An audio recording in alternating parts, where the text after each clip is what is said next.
हे भृतांबर का मतलब है कि देहधारियों में वही श्रेष्ठ है जो देह धारण करके पुनः फिर कर्म प्रपंच से युक्त होकर देह ना धारण करे। अर्थात अब हमारा जन्म कर्म संस्कार के बंधनों से आगे ना हो, ये अंतिम जन्म हमारा हो, तभी देह धारण करना श्रेष्ठ है, क्योंकि अंतिम देह है। 83,99,999 योनियों के बाद ये मनुष्य योनि है। इस मनुष्य योनि के बाद फिर तुम्हें गिरना पड़ेगा नीचे की योनियों में, बहुत ऊंचाई पर चढ़ गए हो।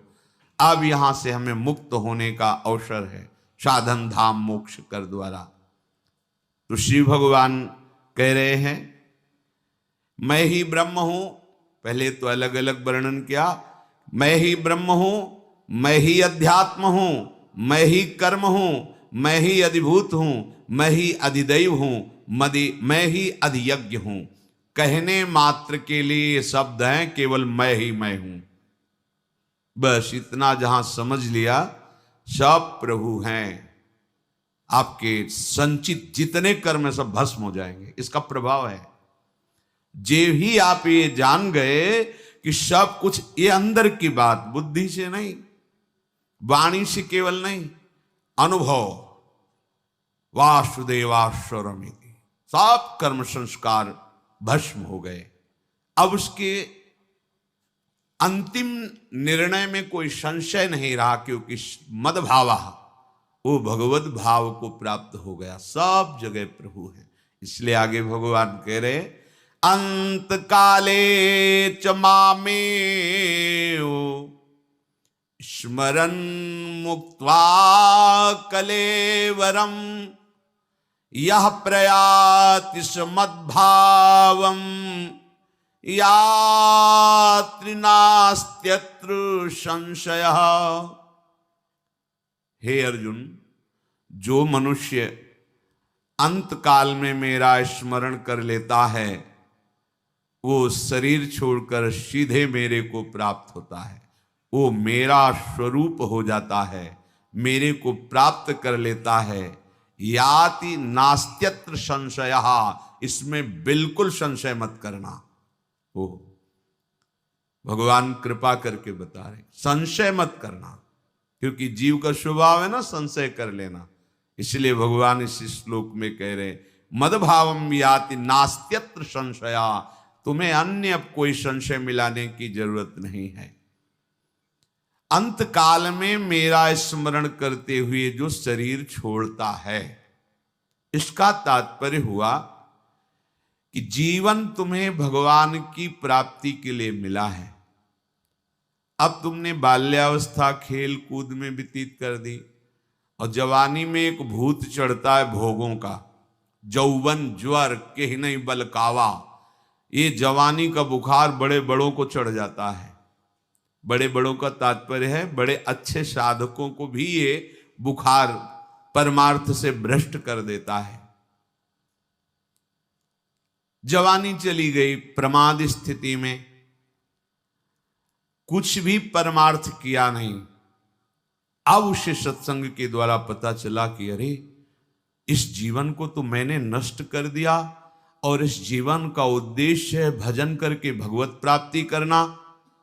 तो अब जितना समय तुम्हारा बच रहा है, उतना समय प्रभु में लगा दो, तुम्हें संशय करने की जरूरत नहीं, भगवत प्राप्ति हो जाएगी। ये बात समझ लो।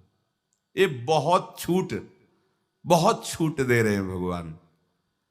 कि अब जैसे जो प्रपंच में समय व्यतीत हो गया, 60-70 वर्ष की अवस्था, अब क्या करूं?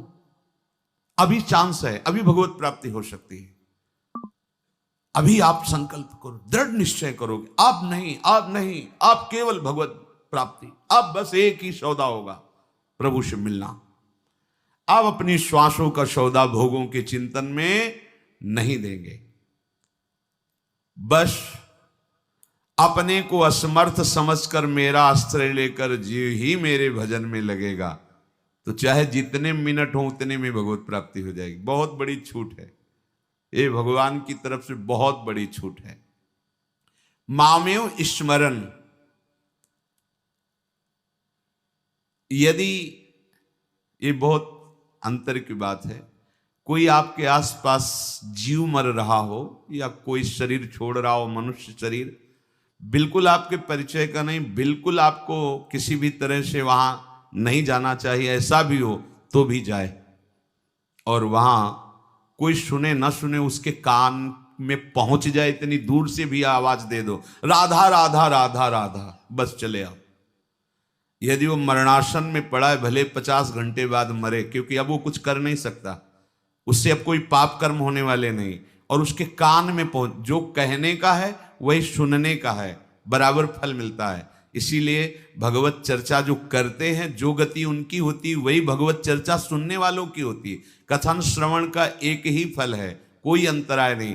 ऐसे ही जो भगवत भक्तों की, गुरुजनों की, हरि की निंदा करते हैं और जो सुनते हैं, दोनों यमपास में ही बांधे जाते हैं, दोनों का एक ही फल होता है।